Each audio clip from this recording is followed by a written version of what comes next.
Hello, new and faithful listeners, and welcome to Remainders, the podcast dedicated to exploring the wonder and joy that is the movies.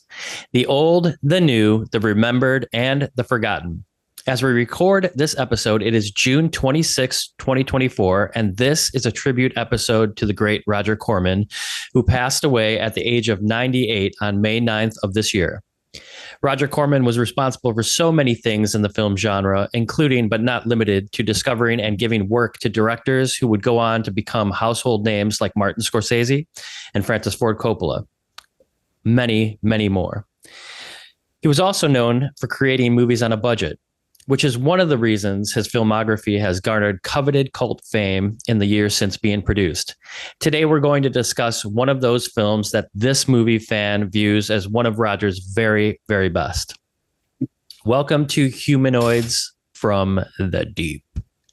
My name is Darren Burrell, and joining me is my co-host, Patrick McIntyre, a man who appreciates good, practical special effects more than anyone that I know. Great to be back with you, Pat. Are you ready to dive into this 80s horror classic? Darren, always a pleasure. Beautiful intro. And yes, when you were gushing about this for the first time, I was very happy to hear that. So yeah, love that you're on the humanoids train. So, well, I can tell you right now that this is going to be one of my favorite episodes because after watching this for a second time, I fell even more in love with it. So really love it. Love to hear it. Yeah, it's growing and growing. And as we'll discuss in a little bit, why there's so much to this film that just makes it really fun.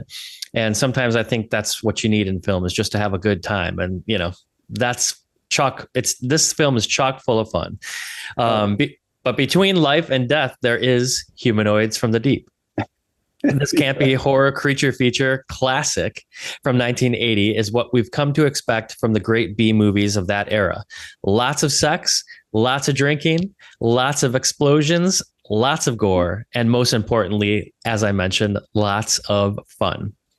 From executive producer and film legend Roger Corman, Humanoids from the Deep is directed by Barbara Peters and Jimmy T. Murakami in an uncredited role. It stars Doug McClure, Ann Turkel, Vic Morrow, and Lynn Schiller. The story begins in a small fishing town with the locals getting squeezed out of their salmon business by a big corporate cannery that just moved into town. As the locals take sides debating if the cannery called Canco, what a great name, Canco, is good or bad for their business, they encounter an even bigger issue. Giant sea creatures with huge brains coming to eat, kill, and rape the people in town. Mutated by GMOs allegedly given to the salmon by Canco, the monsters are ready to come to shore and cause some serious damage. It's important to note at this point that these costumes are insanely well done. Big time props to the creator, Ray Botten. These aren't just your average Creature from the Black Lagoon knockoffs. I really feel like in a low budget movie like this, they put a lot of detail into them. New excitement for this film has been heating up as of late from streamers like Shudder and Video Archive Cinema Club at the Vista Theater in Los Angeles. We've mentioned this film in previous episodes, but a full-on discussion is warranted for this movie horror fans' dream. We'll be discussing major plot points in this episode, so if you don't want spoilers before you see this film, now might be a good time to press pause and come back after viewing. Today on Remainders, we'll be exploring 80s horror, creature features, Roger Corman's legacy, and much, much more. Patrick, I'm excited to know your first thoughts. Man, just laying it all out there. Love that. Yeah. And not a lot of spoilers in this. You definitely are getting what you are hoping for and what the movie's trying to sell you, and you're going to get it either way. I guess maybe the last 2 seconds would be considered a spoiler, but other than that, you're just getting precisely what you laid out. And just to make it clear with the assault, it's intentional that only women are getting assaulted. From the mouth of Roger Corman, this movie had two intentions. The monsters have two intentions: kill all the men, assault all the women. That was what he laid out for the directors, and they definitely delivered on that for sure. So everything was perfect. I do want to point out, you said, so the creature effects are from Rob Bottin. Sorry. Rob Bottin, and I'm only nitpicking that because he is the creator behind Howling, The Thing. He would go on to work on many other stuff before disappearing from Hollywood. But he is an absolute 80s legend. Like, he's up there with Savini as being one of the more pivotal effects persons from the 80s ever. So. And see, you would know that as like such a huge practical effects and costume, the creature feature fan. So I of course was just doing my research, and I didn't even know that. That's something that's I'm learning right now. Great. Yeah, he definitely was a pioneer for sure, like with his filmography. And it's like, I guess, I mean, I didn't know much about it, but yeah, I guess he just kind of left Hollywood about 20 years ago and is apparently still alive, but living in a pretty secluded place to his own liking, and just kind of left the grid. And he was able to do that, and more power to him if that's what he wanted. But I hope he knows, I'm sure he does, the influence he's had on film and on my love of film for sure. I mean, if he showed up at a Comic-Con or something like that, or one of these B horror movie, one of those kind of conventions, I have a feeling everyone would go fucking wild. God. I mean, there's it's the first time in like 10 years, there's a Thing reunion coming up with the cast. And if he joined in on that at some point, that place would be burnt down to the ground with love. Yeah. But anyway, back to the movie. Yes. So I saw this for the first time, like maybe, I actually want to say around the late 2000s, around the time of Grindhouse, to be honest, because I remember when Grindhouse came out, there was a huge resurgence and just availability of like cult films. And a lot of titles just got thrown out in that year leading up to Grindhouse, Death Proof and Planet Terror. And I remember this being one of the ones that I saw just the name. I didn't know much about it. And so I ended up renting it, and it was exactly what I was hoping for in that time period, and have loved it ever since. This is the first time I'd actually seen it since then. So it was awesome to revisit it. I know you texted me a couple months ago. So that was the first time you had ever seen this? Was it a few months ago on Shudder? Yeah, the nice thing about it is that, having your Shudder login for, which we should probably be quiet about.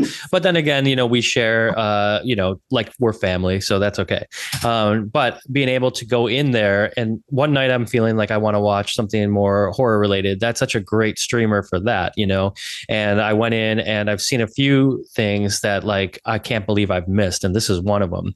Of course, Roger Corman I know for so many reasons, but especially because my favorite of his is Rock and Roll High School. Like many Ramones fans, that was our introduction to Roger Corman. But just kind of having this at my fingertips to watch it one night, I put it on, not realizing how much fun it was going to be. And like you said, when you put it on, you kind of expecting what happens, like you're hoping that that's what you're going to get, and you do get it, and that's maybe the fun of it all, is that it's kind of the quintessential 80s creature feature that you want. You just want to be exciting and fun like that, and to have all the campy things that come with it, explosions and sex and drama that like is overly done with just dudes drinking beer in town. It's lots of boobs, lots of violence, lots of creature effects, and lots of blue collar fights. So you definitely get the best of all over the place in the B movie drive-in kind of vibe. And of course, racism, which is a big plot point of this, which is kind of underscored with all the things that are happening. But I mean, there's racism here in the town between two of the characters, which actually end up kind of having an understanding amidst the attack from the humanoids from the deep. Yeah.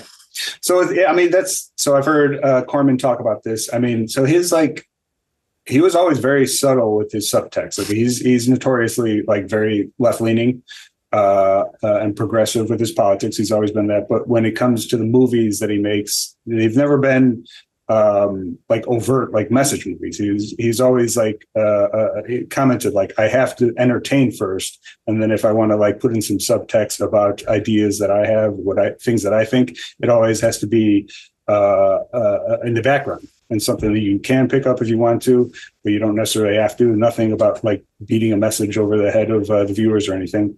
And this one's pretty subtle with it, but it's definitely all there. I mean, so like they find out that basically after all these attacks, that it's basically from like a salmon how do they name it? Like what was causing the creatures? It's from the so it's in a fishing town. It's like a genetically mutated right. like thing that the cannery is doing to make them bigger, and like. And but so this, obviously that's like so like ahead of its time, right. 1980. Well, that's true, but it's also the fact that the cannery is on native land, which is basically right. So it's like it's on native land. The cannery is just there. They're putting in the bullshit into the salmon, into the sea. And then the result is that these creatures are coming up and taking over. It is kind of, I mean, that's what is one of my favorite things about like just monster movies in every aspect. It's like, it's always the monster, but then there's always like a subtle thing that the monster is just representing. Or it's really, like humans made this, Right. Yeah. And it's just the reaction to it, like we cover, one of my favorites of all time, Razorback. It's just this kind of subtle way of like nature kind of reacting to whatever bullshit that the humans are doing to each other or to the earth. And it's you can watch it as a monster movie, or you can watch it as like a total reaction to that, or both. That's what makes it great. So well said. Yeah, it's always such a great thing too, because it's like, you're kind of rooting for the monster sometimes because you're like, look how stupid the human race is, Yeah. And I mean, we've been talking a lot of Godzilla lately, and Godzilla is the original form of that. It's the reaction to nuclear energy, and then also post World War II trauma. That's what Godzilla came out of, and that's kind of the MO for monster movies in general, and that's why they've, the older I get, the more I even enjoy them more than as I did as a kid. So. Yeah, as you understand the world a little bit more, maybe. But yeah, so we got Vic Morrow, who I absolutely love. He's kind of the head of the cannery who starts kind of leading the charge against like any pushback on the native land, and is kind of the charge of the racist characters. He's somebody. So he was the coach in Bad News Bears.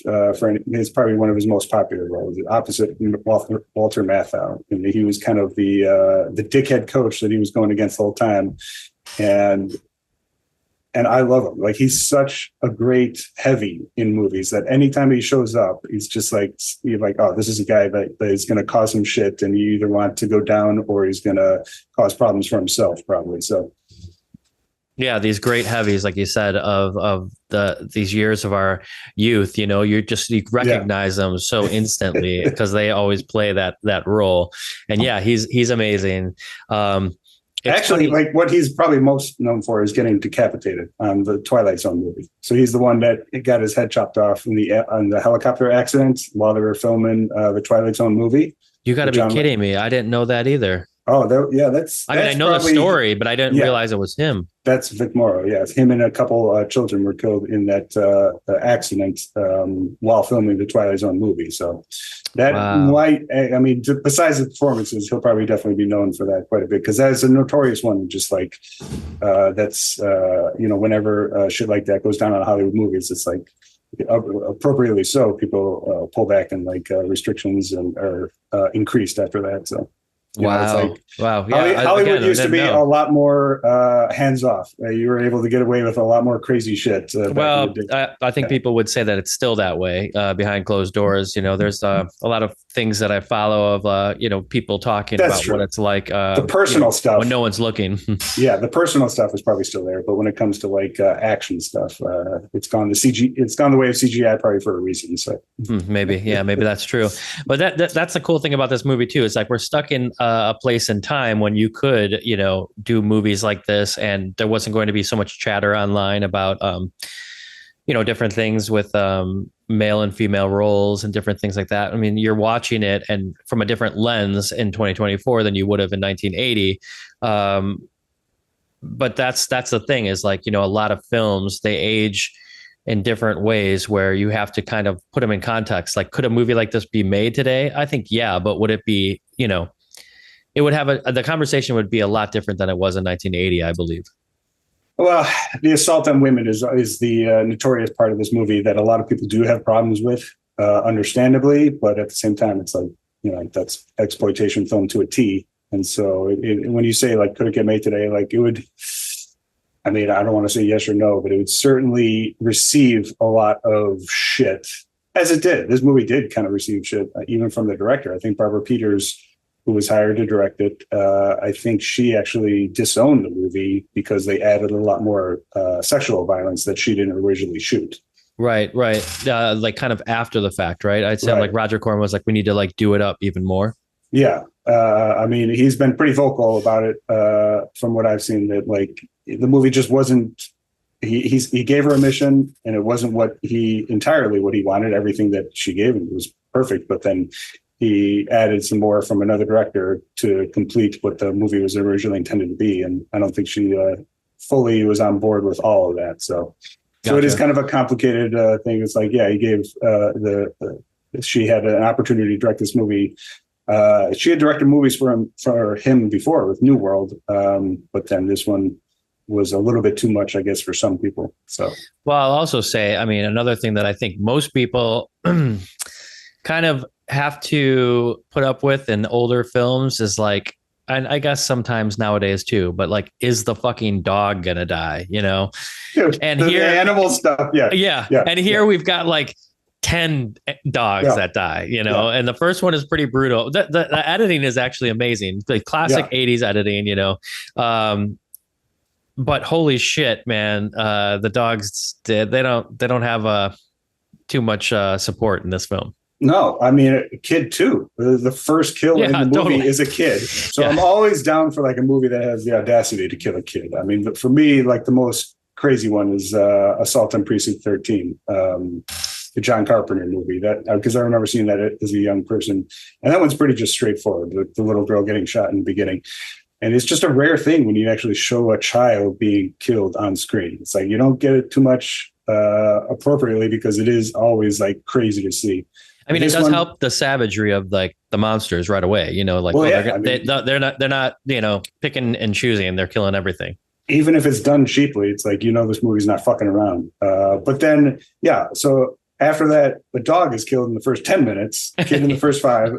A couple dogs in the first 10 minutes. And it is kind of a relic of another time because dogs, honestly, like what I wrote, it's probably more egregious these days than the kid that the dog got killed. Yeah, like, I agree. So dogs kind of used to be, I mean, this was like even before my time, but like they used to be much more disposable. Animals and pets were just not seen as part of the family like they are now. Like if you had a dog and it ran away, people were just like, yeah, the dog ran away, whatever. Whereas like now it's like a dog was considered like a child for a lot of people. Was it me or was it you who told me on maybe a previous episode that there's a website called Does the Dog Die or something like that? Oh, I don't know that. No. Man, if you're out there and listening to this, please chime in wherever you're listening and let us know. But somewhere I heard, and maybe it was my girlfriend who told me that there was a website called Does the Dog Die? And you're able to find out before you watch the film if the fucking dog gets killed or not. Wait a minute. And I mean, you know, that's pretty amazing. Who is this for, though? Is this for the people who, before every movie they watch, they type in the title just to make sure that a dog doesn't die? I mean, I think so. Yeah. I mean, I don't know if it's like supposed to be like for fun or funny or anything like that. I think it's like literally in case like you have a thing where it's like if the dog fucking dies, like it's going to ruin your life. You know, I'm not exactly sure. So again, if you know about this, you got to look it up and let us know. But yeah, that exists. That's hilarious. I have to check that out. But yeah, I mean, that's all to say that I think like you're right. Seeing a dog die is honestly more will drive more vitriol than seeing a child die, because like a child like is a person and people hate people. Nobody hates dogs, right? So exactly. Show a dog being killed on screen now is like no longer like, nah, we're not going to put up with that. So, or at least like it's gonna have a stronger reaction than seeing a child die. And I mean that scene with the child is fucking amazing because it's like, the guy is such like a dick, you know. It's like he's got his kid filling up the gas tank with like the gas, and you know he's like, you should have checked that shit before we came out here. And then the gas tank spills, and you know, like, oh fuck, this is not good. Then the kid kind of falls overboard. The humanoid from the deep monster pulls him under. You see this blood just gushing up to the surface, and then like he's like, what the fuck, I gotta save my kid. And then the guy at the, you know, you can't start the engine, and it's like so much craziness, and it's edited so well that all of a sudden before you know it, the whole fucking ship explodes. Right. And it's incredible. It's like everything you want, you know, right there. That's why I said this movie's fun. Like of course you're viewing it through a lens of like, this isn't real, but like, it's give me the explosions, give me the Right. fucking craziness, Oh, it definitely delivers that. Yeah, the editing in this movie is fantastic. I mean, that you're right. That whole first 5 minute scene is expertly done, and you definitely know what you're getting immediately. But the editing throughout the entire movie is stays pace with that. Like it's done in a really way. And one thing that I read was like there was really just one animatronic suit, like fully functioning animatronic suit that they actually used to shoot the creatures, and so they kind of had to edit it in a way where it seems like there's multiple creatures at all times fighting. So it's like in a couple of the fight scenes, no shit. It's definitely presented as them like people are being attacked by 5, 6, 7 different creatures, but it's pretty much always just the same one shot and then edited to make it seem like they're all coming from different angles. So animatronic, like that's interesting. So nobody in the suit for those? No, there's definitely Rob Bottin. I saw he was basically the main guy. There's definitely in the suit, but like kind of like the face, like the lips moving and stuff like that. Just the peripheral stuff. It was definitely a guy in a suit for sure. But having such a limited budget, it being a Corman film, it had to be edited in a way to make it seem like a lot more, even though they were working with just one and a half, probably because they probably had like another suit that was just not as fully loaded. Fucking excellent. I mean, these suits, awesome. Like, dude, yeah, it's all close-ups. I mean, there's so many close-up scenes. It's not like anything like in the shadows. Like these are full-on creature effects that are partly the star of the movie, and not in an overdone way, but it's in a way where it's like you said, humanoids of the deep. I want to see humanoids from the deep attacking people. So you definitely are seeing it up close, and the effects are top notch in this movie. And again, like I said, Rob Bottin going on to what he did. I don't think I mentioned he did RoboCop as well. So no, you didn't. I mean, your favorite film. Yeah. I mean, his resume is stacked, and this is one of his early movies. And again, that's just in the Corman line, like the amount of people he gave early work to, either directing or working up to directing, acting, effects, crew wise. It really is astounding the amount of people that he gave their early breaks to. And, that's just we can get into it a little bit now. It's kind of like his ethos is what I love about the films of the 70s and why I think it's kind of one of the more pivotal decades in movies of all time, because he definitely had the ethos of like lower budgets, giving people not the highest pay in order to give them the most creativity, thus giving the director as much possible leeway and creative freedom that he possibly could. Much more than you would get in any other studio, especially in the past before the 70s. And that's kind of what led to the auteurism of the 70s, is that, a little bit of less pay led you to a lot more creative freedom, thus making a film far more personal than you would have been able to in any other capacity. Yeah. And, I remember a long time ago doing at the College of DuPage. College of Dreams. Yeah, College of Dreams, as we used to call it, my junior college that I went to. And the greatest thing about that college is actually exploring a lot of art and film. And a couple classes that I took, there was like an Oscar-winning films class, and then there was another one called the Films of Martin Scorsese that I took. And man, that was such a great class because I learned a lot about Roger Corman's effect on, Martin Scorsese when I took that class all those years ago. The one big film that he was involved with early on was Boxcar Bertha, and a lot of what we talked about was just the fact that what Scorsese could do, like you just mentioned, with a lower budget, and how creative he could be, which led way to a lot of things. I mean, now Scorsese is making the most blown out budgeted films, but he could do both. He could make a film that was amazing. Like that's how good he is. Yeah. And again, it's not necessarily to say the low budget is better or anything. It's just, as Corman always points out, it's like it's equal part. Films are equal part art and equal part business. Like he understood the business aspect, which is why he was so successful. And like little stuff, like the anecdote, like he said 80 minutes was the perfect length of a film because that's how you could put it onto just four film canisters.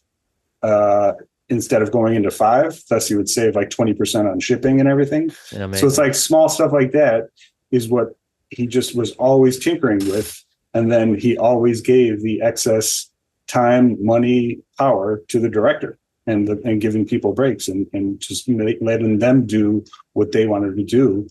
And again, like before the 70s, that was pretty much unheard of. Like, and that's why I sometimes get shit for making it seem like I don't like older movies. I fucking love pre-70s Hollywood. There's so many movies I absolutely love. I think it's important to recognize like the shift in the 70s where movies became more known as like personal pieces of art from the point of view of the director.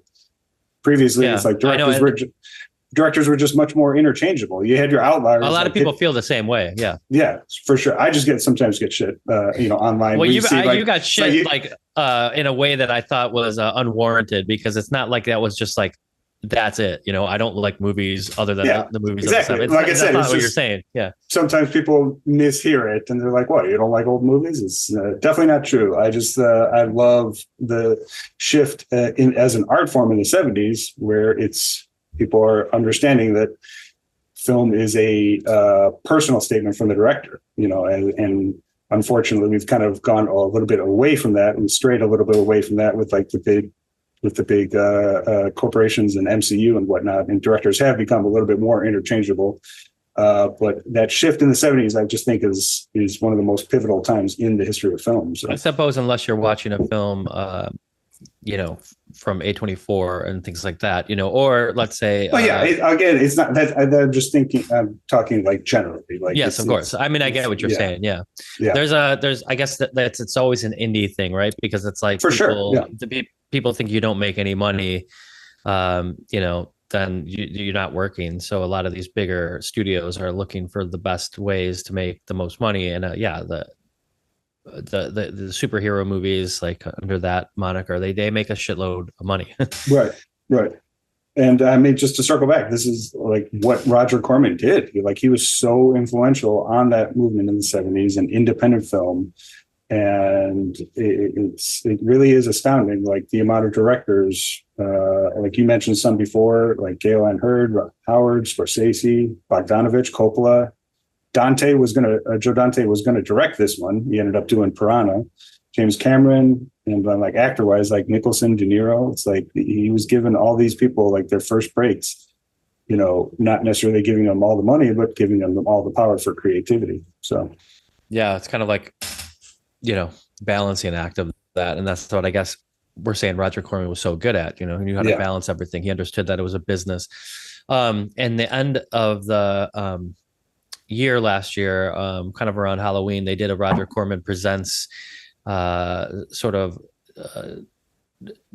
group of films that he did on Criterion, which was fantastic. A lot of the films that I had never seen, starring Vincent Price and stuff like that, like The Black Cat and a bunch of different like Edgar Allan Poe type films that they. I mean, he's got so many that I barely even heard of. Sometimes I just looked at his IMDb. It was like it was just under 500 produced films. So, like there's definitely going to be blind spots for the rest of our lives when it comes to Corman. So, what else? Wait, so was there any standouts that you watched on that showcase?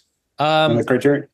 I can't remember. They kind of all blend together because they all kind of feel and look the same. There was a lot, and they all starred Vincent Price, which was pretty amazing. And I remember at the time there was like a little like vignettes that they would have with it, and some of the film scholars were talking about Roger Corman's ability to take sets from other films that were like done and then just use them in his films as well. Another way to save money. So that was like a really cool like learning. That's what's so great about like Criterion, like you say, even on the DVDs, the extra features and stuff, like things that you wouldn't have otherwise known about the production of some of these films. But yeah, I can't remember the exact names of all of them, but they were just like really fun and really well done. Kind of like, again, shorter films too, like all in the horror genre and stuff like that. But and Vincent Price too. I think the other thing they said is that he at the time and other people, like I think Peter Cushing was in a couple of them, were already like known as film stars of yesteryear. So he was able to get them to star in these, which would have, Right. been a big draw at one point. And it's still a big draw for certain people, but like he could get them for a lot cheaper than you would have gotten known, let's say in the 1950s, Getting stars on their way up and on their way down. So Well, there you go. Yeah, not in the cross section, sweet spot of the middle. Yeah. Oh, you're demanding $1 million picture? I'll wait until you're through with that. Or so. All right. Yeah, totally. Love it. Yeah. So we talked about the dead dogs, talked about the dead kids. What else happens that was a real standout? I mean, the ventriloquist scene is pretty great. And just an anomaly attack scene in the movie. So definitely like another unique more than anything else. So yeah, another reason why it's fun, like that kind of thing is always great in these like 80s horror movies. The campiness again of it, the B movie quality, the things that make it a B movie, sort of like Killer Clowns from Outer Space. There's like these fun like make out scenes, but the like the twist on them is just like, there's a ventriloquist dummy in here. I guess that guy was was a real ventriloquist, and they were able to pay him less because they gave him the ability to just bring his doll into the movie. Like that was like the movie wasn't written with a guy with a ventriloquist dummy like getting attacked. It was just that actor is like, oh yeah, I'll take a lower pay if I get to use my act in the movie, and then that's how it goes. Yeah, amazing. I mean, it's kind of a great deal, It's like here. That helps out everybody. It helps out the ventriloquist dummy. It was a great ventriloquist in the scenes that you saw, at least, and then helps out Corman. Keeping it down to a tight budget. And I mean, let's just talk about like when the humanoids attack. Like again, I think a lot of it has to do with the editing, but a lot of it has to do with the effects as well. So not just the effects of building these costumes. But like when that one guy is with his girl on the island before she gets raped, like that by the humanoid, by the way, this is like what we're talking about. This is a crazy scene. But before that, like they're out having a nice time in the water, just frolicking about. And he gets dragged under the water. And you've got literally half of his face slashed off by the humanoid. And it like you think, okay, like they're not going to show it. And then they show it like seconds later. And it's like him falling backwards, for a second before they edit. And his face is insane. It's like so well done. Again, you can't beat the practical effects in this one. So I think that is one of the driving factors of what gave this movie legs for so long. Yeah. There was a remake in 1996. No shit. I didn't know that either. You know who's in it? Who? It's your boy Clint Howard. Oh, hell yeah. Did Roger Corman do that one too? Because Clint Howard's such a Roger Corman actor. I think that one of his companies, so that's the thing with Corman, he just kept on, once he stopped directing full-time, at least around like the late 70s, like he just started one company after another. So he's had like multiple companies, like he would build them up and then just sell them off and then start anew. And so I think it was one of his companies that did produce that one. I don't know like how much involvement it was, but I'm pretty sure it was pretty straightforward with that. But I know it was a TV movie. I've never seen it, but Clint Howard being in a remake, I would be down for it. So. Oh yeah, absolutely. I definitely have to look that up now. I mean, maybe Shudder has that. And it's 96, so that probably was still keeping with the practical effects. Yeah, right. I would imagine them. Well, I mean, you never know in the 90s. The 90s, it was starting to be available. Independence Day coming out that year. So, well, what are we 90? Is it 94 for Jurassic Park? 93. Yeah. So, I mean, they started to kind of roll that out pretty heavy. I mean, that's obviously we're talking about big budget versus I'm sure that was a small budget movie for the Clint Howard version. But yeah, they're there. They're starting to trickle out. What year was Mosquito? The great practical effects extravaganza. That's probably around 95 or 96. Yeah. Casino? Casino? Is that what you said? Casino? I'm sorry. No, Mosquito. Oh, Mosquito. Oh, God damn. I love that fucking movie. Oh, man. That's on Shudder still, I think. If anybody hasn't seen that, enjoy yourself with Mosquito. Yeah. There's some good practical effects, and that was in the mid-90s. Yeah, like I said, it was a shift. What did I watch recently? Tremors 2. which is great, actually. Oh, I know you love fucking Tremors. Tremors 2 is fantastic. It's the only like great sequel, even though there's been a bunch not so great. That one's 96, and that one's all 99% practical effects, and they look great.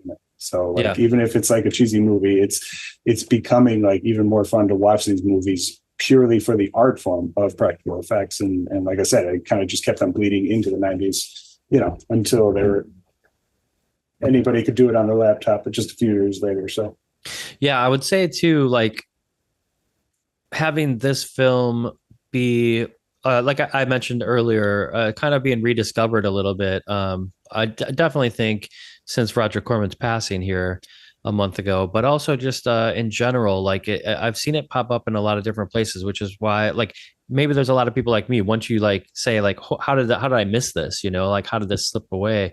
And that's the thing with great films, B movies or big budget, they if they stand the test of time, there's something to be said about the originality or the just the artistry of it, no matter what. I mean, that's kind of why we do what we do. It's like the movies we love, we want to talk about. So we definitely, the ones we love are not going to be forgotten. So that's again, like why, like being in touch with niche horror communities and any movie communities. It's like, you're going to hear about the movies that people love and don't want to forget. So, and there's things that are familiar in this too, like a lot of scenes I'm kind of like, who did it first? Like a spoiler alert here, but at the end, a baby comes popping out of the stomach from the woman who was raped. So like she births a humanoid. It's an amazing scene.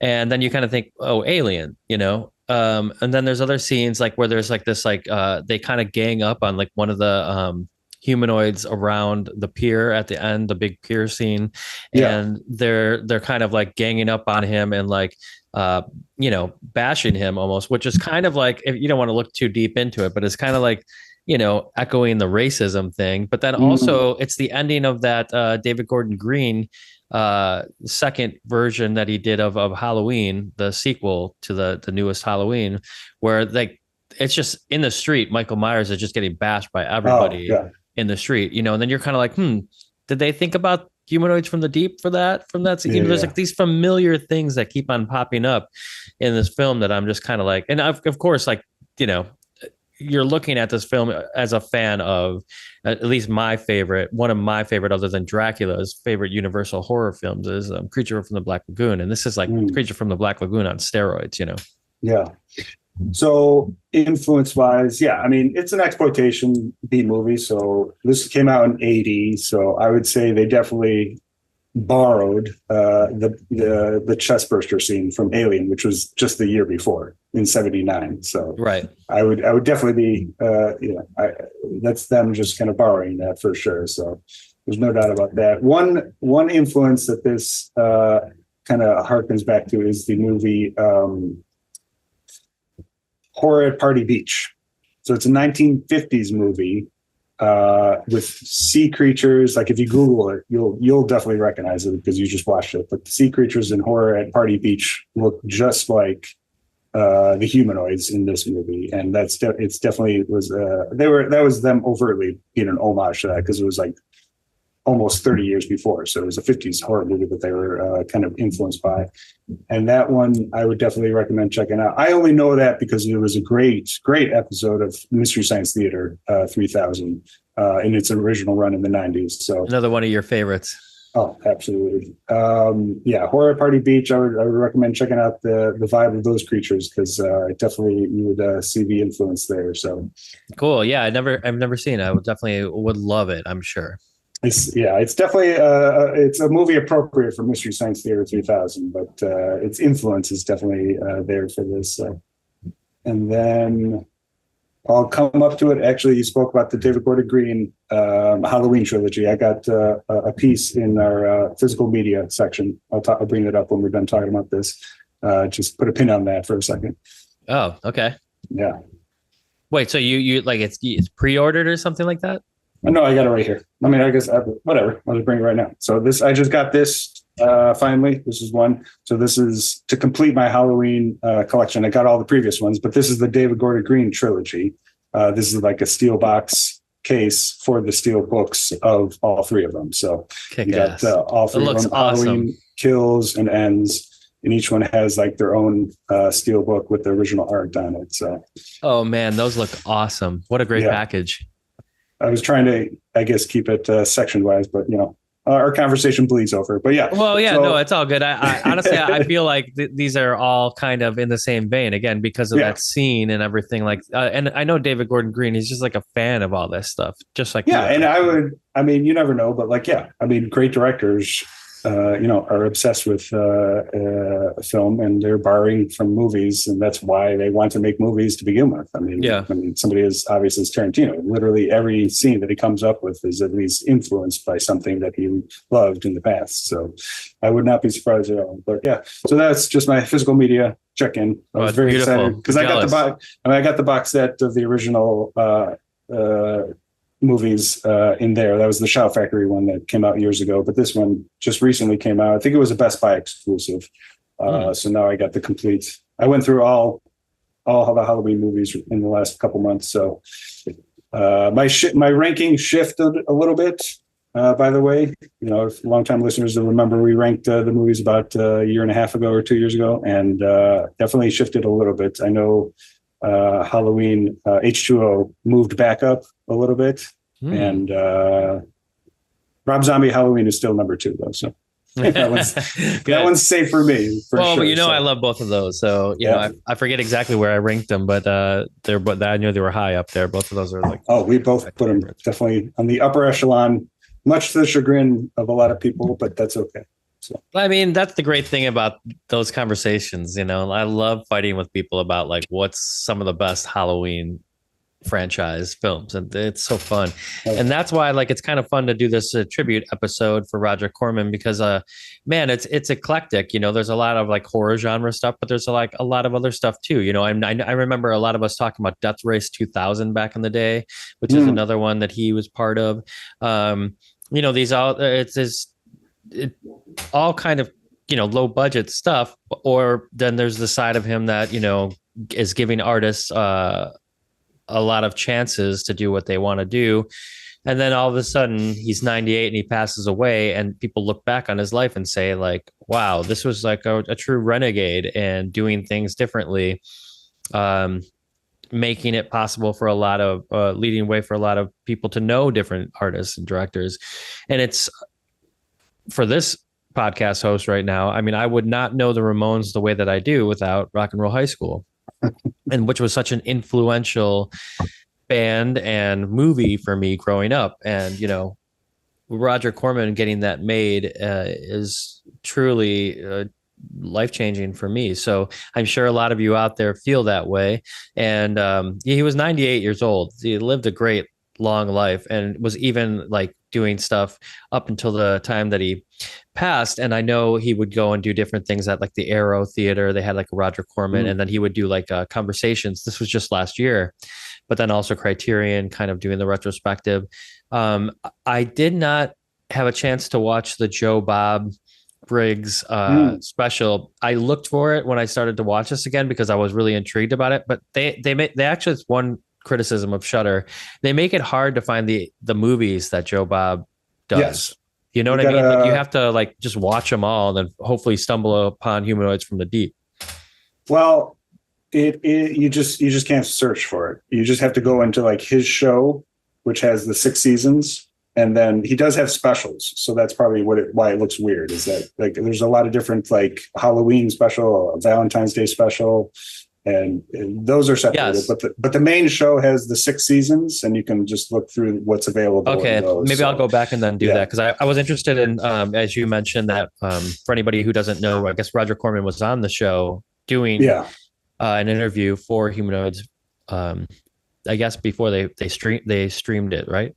Well, so that was just part of his regular show. This was the 3rd season, I guess. So I guess this would have been just 3 or 4 years ago. So it's definitely not old or anything, but they, I love Joe Bob. He just hosts the movie. And so for this episode, he had, I did watch it again with the interview section. So Corman was on the entire time. He just kept on going back. It's just a remote. They were talking remotely, but He was interviewing him and just talking about the movie, his influence. A lot of the stuff I just mentioned was just him from his words in that interview. And it just is such a great way to watch the movie, especially if you're watching it for the first time, to get a lot of context of like what his influence was, what he wanted out of the art form, and especially what he wanted for other artists and whatnot. So, yeah, I would definitely recommend checking that out. It's great. I mean, Joe Bob mentioned it's like he had been interviewing Corman for like 40 years. So like Joe Bob's been in the game for a long time, and he's definitely, that's his bread and butter. Like that's his MO. It's like driving movies, B movies, and so they've been interacting and championing each other for many decades. So really cool. Yeah, it sounds really, really interesting. I'm gonna have to look back the way you just mentioned to be able to find it, because it was just a little confusing. And of course, I just wanted to watch the movie, so found it. But yeah, it's streaming right now on Shudder. I can't recommend it more than I have. I just it was like one of those ones where you watch it the first time and you were immediately like right away super happy you chose this film to watch. I'm sure we'll talk about Roger Corman for many years to come, with a lot of films that we'll cover. And at one point we will cover Rock and Roll High School, but this was just a fun one to get into, and to kind of have a little bit of a platform to say thank you to Roger Corman and two people who have greatly admired the films that he's made and the legacy that he leaves behind. So this was a great talk on Humanoids from the Deep. Go check it out. And if you are new to our show, this is the point in the podcast where we talk a little bit about what we've been doing. And for me, I haven't had much time to talk to Patrick or come back. I've been a little busy. So we have probably a lot to cover, but I'll just say I've been watching great films over at the Vista.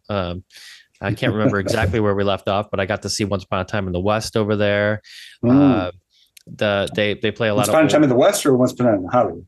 Once Upon a Time in the West. Oh, okay, nice. Which is one of my favorite Westerns. Was excellent. They had a lot of cool memorabilia. They have like a little display case. I got to see Hateful Eight there that they played a little bit ago. Mm-hmm. I remember you mentioning that. Yeah.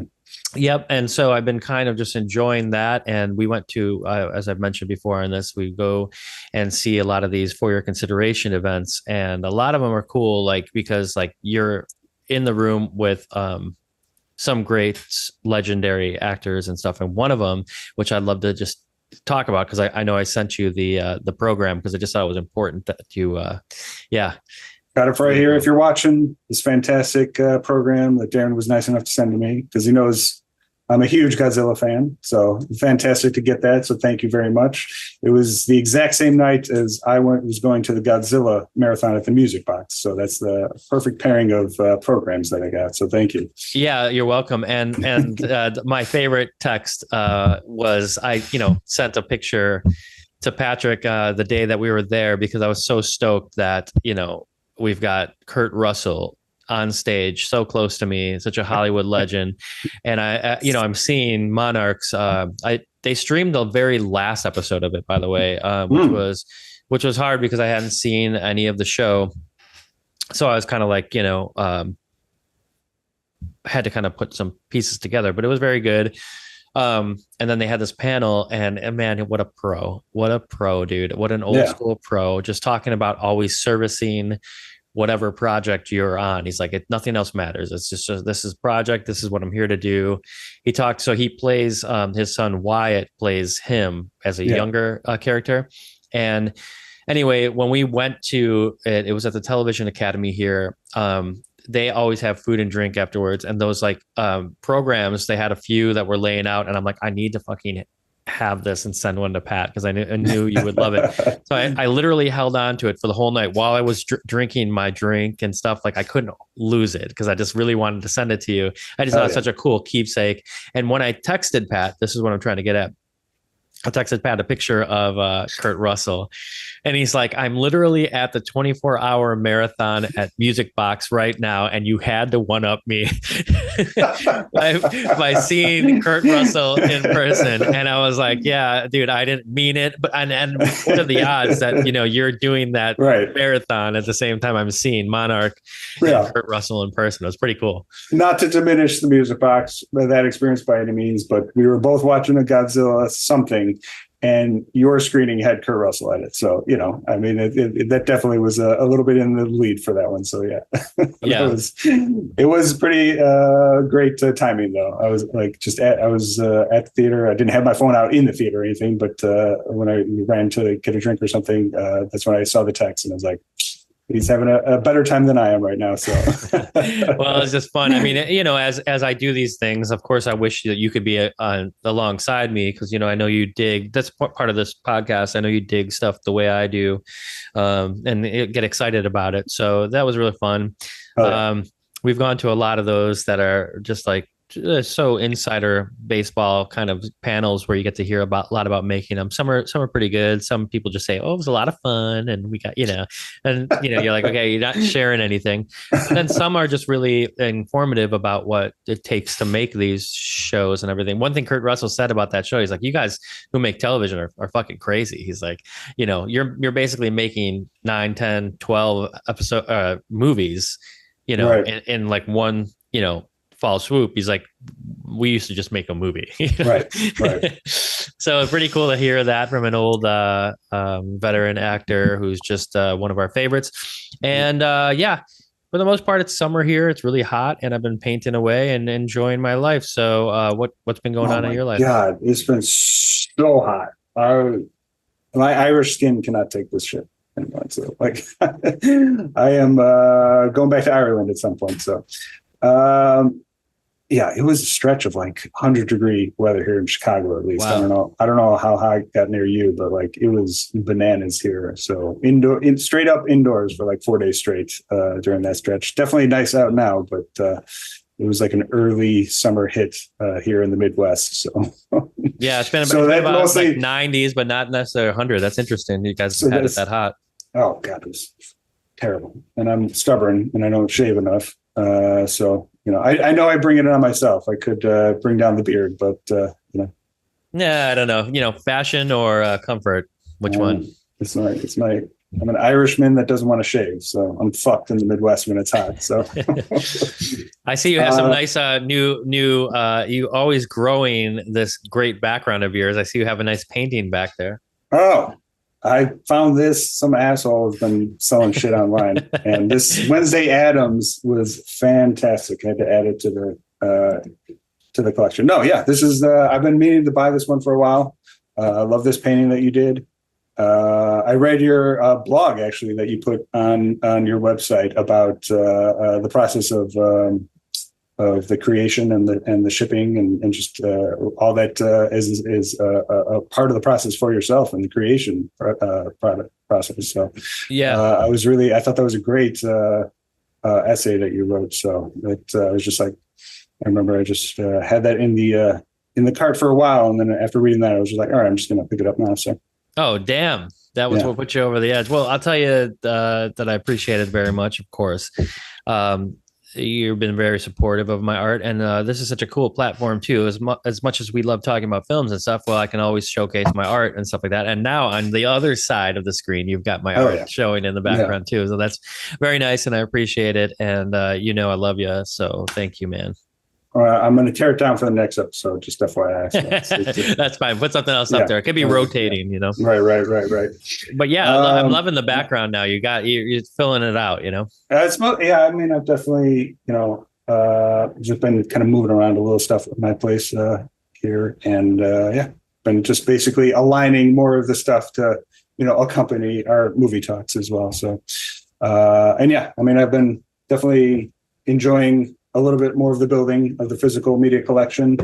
Got some other good stuff coming soon. So, you know, it's been great. I picked up some DVDs are definitely a good time to buy now for like older stuff. You know, it's not 4K, it's not Blu-ray, but you can definitely find a lot of very affordable DVDs. And in the physical media community, it's like there are murmurings that DVDs are finally kind of like starting a resurgence, you know, because one thing I've noticed or that I've researched, like DVDs are still like the majority seller in the entire industry. It's like online. It's like most movies that people buy, it's like Over 60, close to 70% are still DVDs. So it's I mean, that's super interesting. I would think that yeah. at this, in the inception of AI and everything that's happening, that there's got to be some sort of program that's going to like be able to res up like a DVD to a 4K or whatever to have like a better picture, like, you know?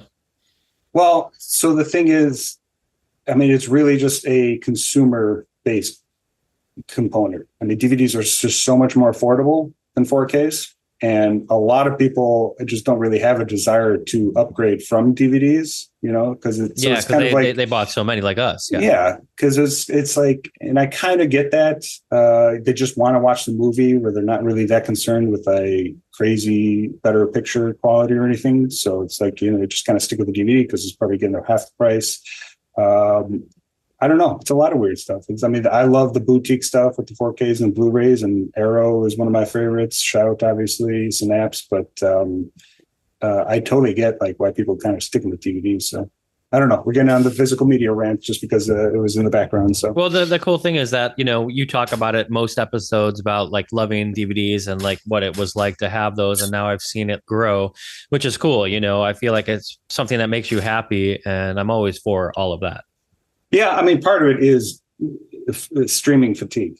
I mean, and I think a lot of people have the fatigue. I mean, part of it's just price point too. It's like the amount of money you need collectively to like. It's basically cable now again. And then the ways commercials have kind of influenced back into a lot of streaming sites. Collectively, you're basically just paying more for cable now with the amount of commercials. So I think a lot of people have kind of veered away from that a little bit. So, I mean, I want the combination. I love streaming still. So there are a couple of sites that I'll never get rid of for sure. But I definitely like having the foundation of the physical movies. And it's just such a better, a more enjoyable process to watch a movie anything on that's a more disc. physical, you get to do the whole process of it all, to like actually hold it in your hands and put it in and press the play button. And not to mention the extra features that, of course, you've talked about in the past too. Yeah. But yeah, so I've been actually watching a TV show full time. I'm watching The Walking Dead for the first time. So fucking excellent show. That's been taking up a lot of my viewing time in the last month or two. So I watched the first season when it first came out. I was excited because Frank Darabont, he was like the show developer. I think he was gone by the second, if not the third season. Yep. They parted away as there was some kind of creative difference or something like that. But it in the beginning credits, it would be like created by Frank Darabont. I was like, damn. I was like, I love him. Of course. Well, I remember. Yeah, that was definitely why I watched it immediately when it first came out, because that was only a couple years after The Mist, which I hope to cover on the podcast one day because I absolutely love that movie. And it's like, the first season is like half the cast of The Mist. So you definitely see Frank Darabont's influence on that. But I always had it in the back of my mind that I wanted to finish it. But I mean, I guess I just found out, I wasn't paying attention or anything, that the show ended within the last like 18 months or 2 years. So I picked up, actually, speaking of DVDs, I picked up every season on DVD because it was super affordable. So that's how I'm watching them all now. So I'm like precisely halfway through the show. And it is fucking great. Like, it is fucking great. It was always a show I just kind of wanted to watch, but I just never like dedicated myself. It's like I'm just usually in the mindset of watching a movie. But I used to watch like The Talking Dead and everything. I don't know if those are on there as features, but The Talking Dead I would watch after every episode with like the cast would be on the seat. One of the actors that's in one of the seasons did an art show with me. Was part of the art show. Do you know the second, or I guess it's maybe the fifth season? Oh man, that season, if you haven't got to it yet, it's like with the cannibalism. I just started the cannibalism. That was the episode I saw just 2 days ago. That was the first time I saw that. So it was such a great thing when that happened, because they did the teaser of like the first 15 minutes or the first whatever online, so people can like see like what you were in for this season, and it was like shocking, and everybody was like, holy shit. So his name's Andrew J. West, and he's a painter out here. He plays Gareth, and dude, I'll tell you, he's awesome in it. He was like at the time too, like kind of new to Instagram, and everyone was like, oh, the emo guy that like, this fucking guy. Yeah. This guy, this guy is so good. He's fucking terrifying in the episodes that I just saw. I got this. So we did the La Luz de Jesus gallery show last year together, and I got to meet him and just talk to him about his art and stuff. And in between it, I kind of realized, oh, this is Gareth from fucking Walking Dead. Nice. And dude, he was so nice, so cool, like, I know he's moved on to do other things, but like I couldn't help but see this fucking amazing cannibal, from the show. That was the episode I just saw, is when they cut off the guy's leg and they're eating it, and he's giving that whole monologue. Oh, Bob. Bob. Yeah. Okay. They're eating it in front of him, and Wes is giving that whole monologue of like why he's doing it, like what he's just so. That's what's great about the show is it is basically a soap opera. So it's this ongoing 11 season show of, like it's about the zombies, but it's really about the people. And it's just this revolving cast of different types of people, different personalities. And then you get to this guy who's basically got like the cold, not necessarily calculated, but the disassociation that you would see in like a Nazi in World War II or something. Not in any type of fascist way, but like his disassociation from the human experience. Right. It's cold as fuck. So clear. And that was great. So that's awesome. That's good coincidence. That's exactly where I am in the show right now. So awesome. Yeah.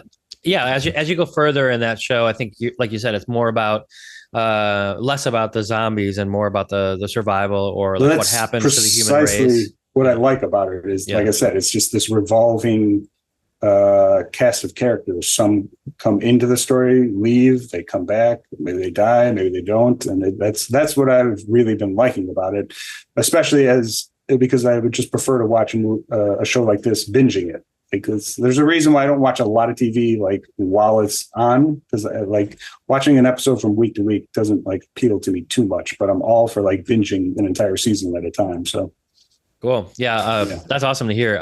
Maybe at some point I need to revisit. I haven't seen the last season. It got a little convoluted. I remember but then that was in the kind of the time frame when I was moving, and I don't have cable, so AMC was where it aired, and I think I missed the last two seasons, so I was a little like out of the loop on what happened. I'd like to revisit that and kind of see where they ended up, because they had planned it this way. They had like a ton of spinoffs. I noticed that there's like I saw 4 or 5 spinoffs that exist now. So either, I guess, Fear the Walking Dead came out a while ago. Yeah, 2015 or so. Yeah, that one started a while ago, but like in the last 2 years, that there's like 3 or 4 other spinoffs. So which is totally understandable. Like I said, it being like a soap opera, it's like people love it, moneymaker, of course. It's the ongoing story. So yeah, cool. I'm watching that, and one other one that I watched. You don't really watch much television, so I was just going to say that's cool that you're getting into. Yeah, and they still need to finish The Curse. Sorry, I have not finished that. That one's on the priority. I know you absolutely love that one, and what the few episodes I saw, I was absolutely loving it. So I'm going to get back into that. So awesome. Yeah, we went to the For Your Consideration event with Betty Safdie, and there was a really small room, so cool, and Nathan Fielder was there too, and then afterwards they were out like taking pictures with people and stuff, and like they were mobbed, of course, but like just to see Betty Safdie like hanging out there, like for me, that's like he's such a great creative person, and then of course same as Nathan Fielder, that they did this together, super cool.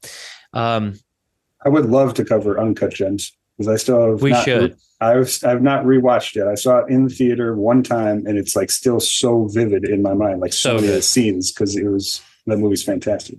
Yeah, love it.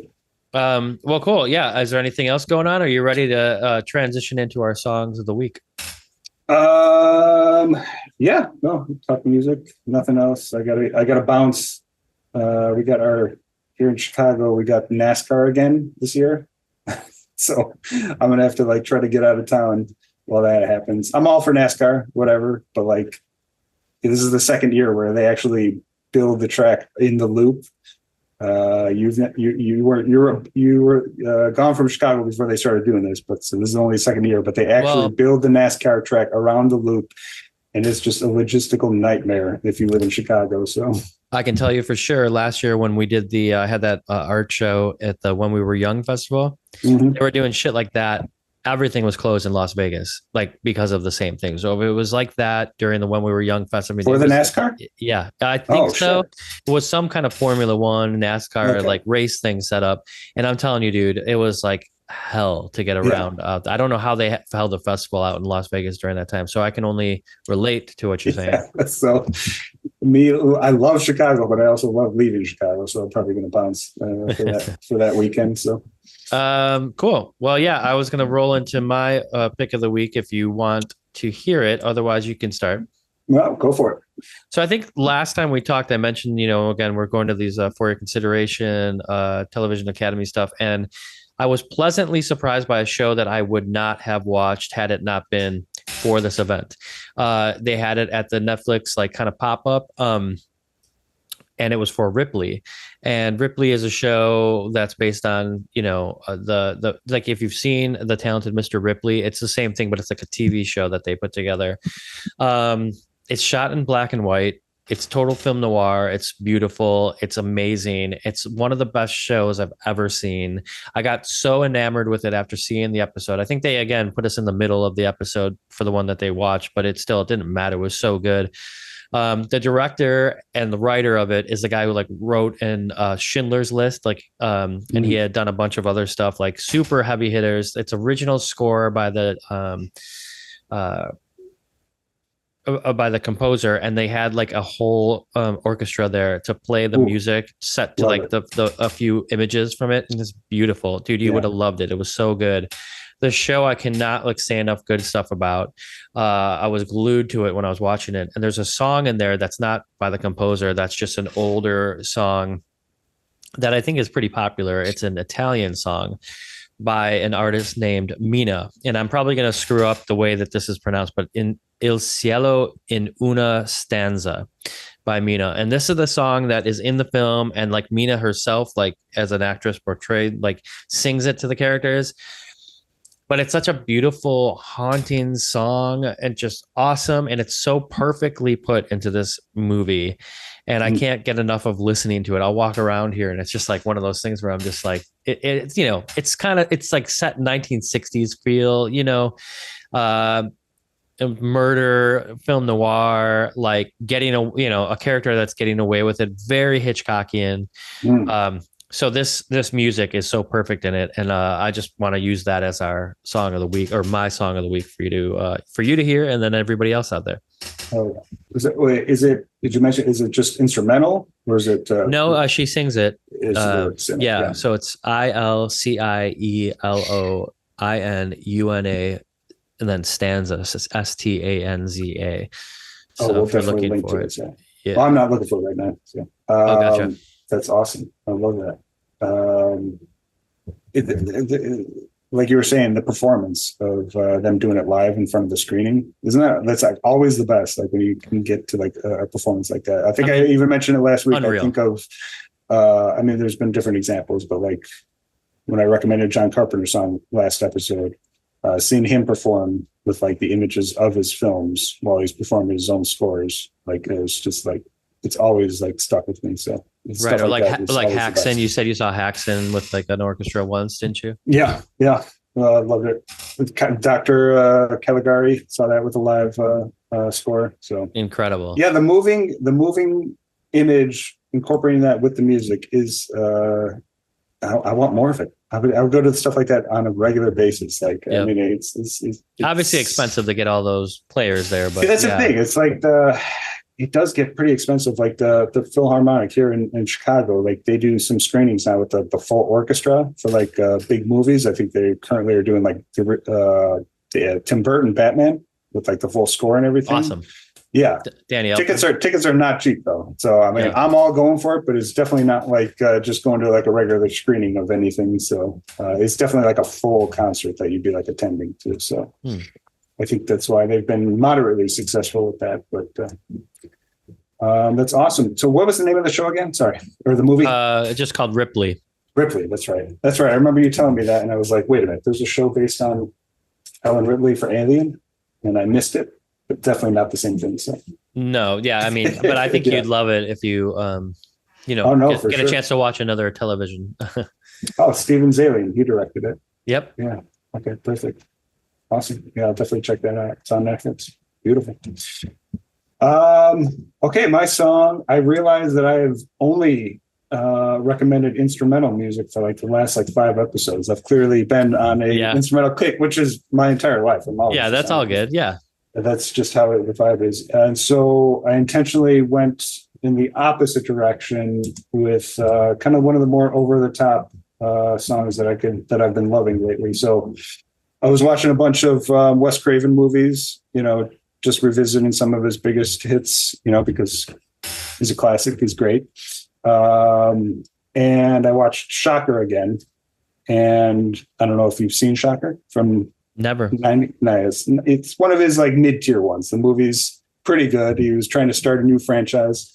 It's about the guy who's like gets put in the electric chair and he comes back to haunt the people who did it.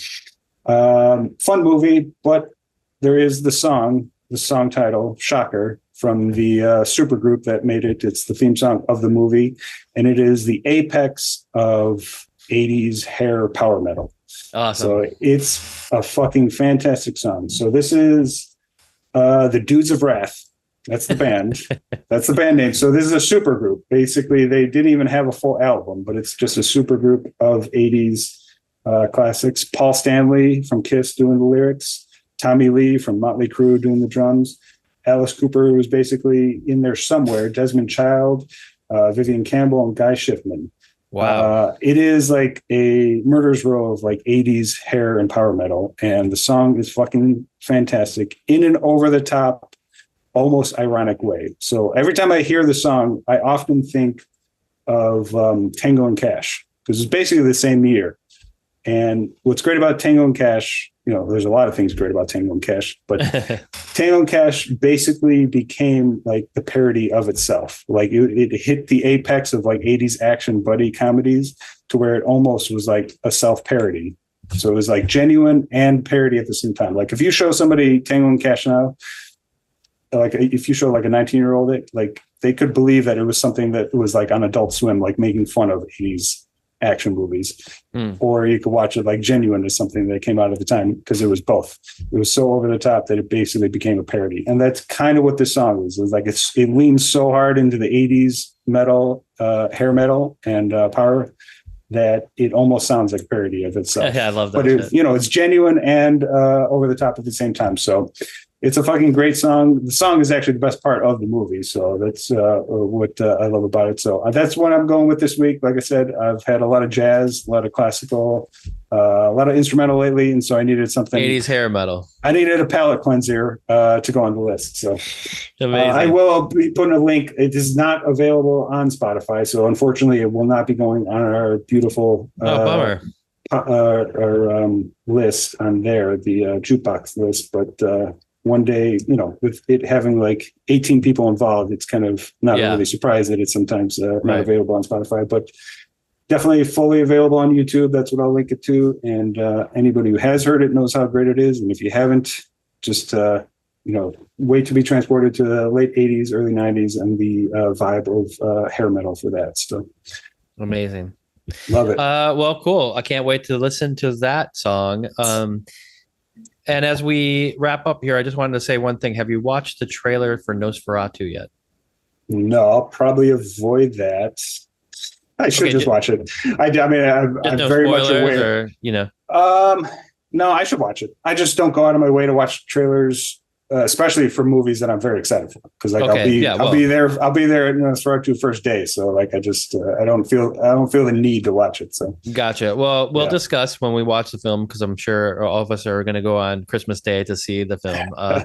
But yeah, is it Christmas Day? It's Christmas. It's just crazy. I thought maybe they would do this as a film for Halloween, but yeah, they're waiting till Christmas, which is kind of great. No, it's cross programming. I mean, they're just marketing right to us. They're like, this is exactly what these guys would be doing on Christmas, going to see Nascar. So, I did see the image of Defoe in it, and and I was gonna say, like, Shadow of the Vampire, which is one we should cover on here for sure at some point. He's just so good in it. But well, I mean, you're talking me into it. Now I'm thinking about it. I do have to just go watch the trailer now for it, so it's all right. So, did you Have you ever talked about The Witch? You like The Witch? I actually, I think I started watching it and turned it off because I was like, didn't really. Oh, okay. I think it was maybe slow or something. It's But that's definitely a slow burn. that's A24, right? Well, that's Robert Eggers. That's I mean, the yeah, and I've director. seen The Lighthouse, of course, which I loved.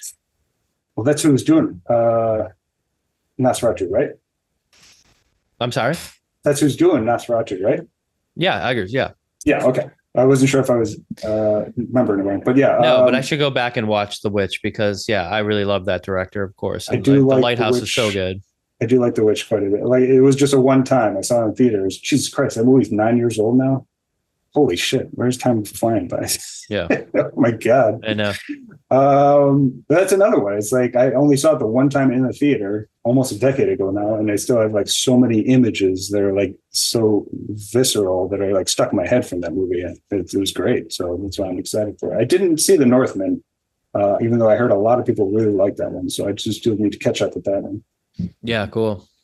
Yeah, I'm definitely excited for it. So like I'm sure we'll cover it and we'll talk about it when it comes out, but there's a lot of good stuff to look forward to, you know. I mean, in the midst of all of the superhero movies as we talked about, there's some stuff for us too, you know.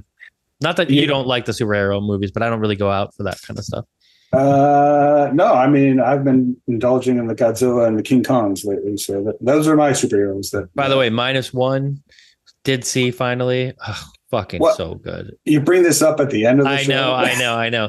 Well, maybe we'll save it for our conversation next time. But I did watch it, and you know, everybody is right about that film. Go see it. Godzilla -1 came out on Netflix, I think, like last week or a week and a half ago. And after seeing that Monarch episode, I really wanted to. I've been wanting to see that because everybody, like, you know, nobody's raving about like any other like Godzilla film as much as they have been about that one. Yeah. So I saw it, and I could see how it would be so good in black and white too. So yeah, I'm sad I missed it in black and white. It's a beautiful experience. Yeah, no, I mean that one is special because it does cross the line to you know, non-Godzilla movie fans. Like it really is about the human story in that, and like I mentioned earlier, it's about post-trauma of World War II. And that's just what leads it. It being a monster movie still delivers on the Godzilla movies. And from the Japanese side, you know, which is something that I don't think you get to see a lot, you know? Yeah. Oh, fantastic. Well, we're definitely going to talk about that more next episode because there's a lot I want to dig into that. So yeah, for sure.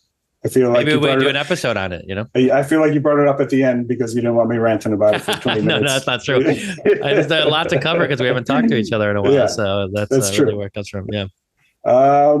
Awesome.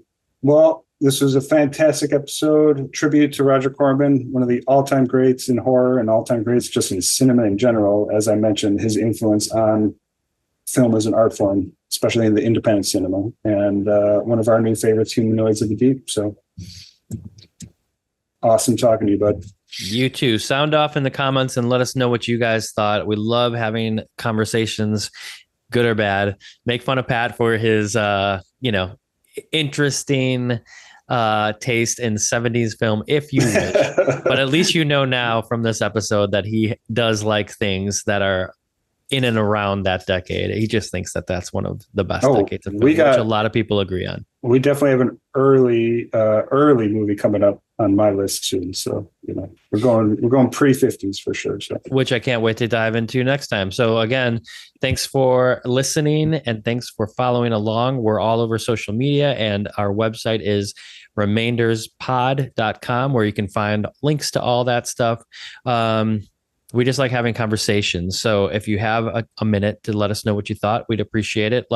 Giving us a rating that's positive helps out a lot for people to find the show. So please do that on the podcast platform that you're listening, and we'll see you next time. Awesome. See you next time, bud. See ya.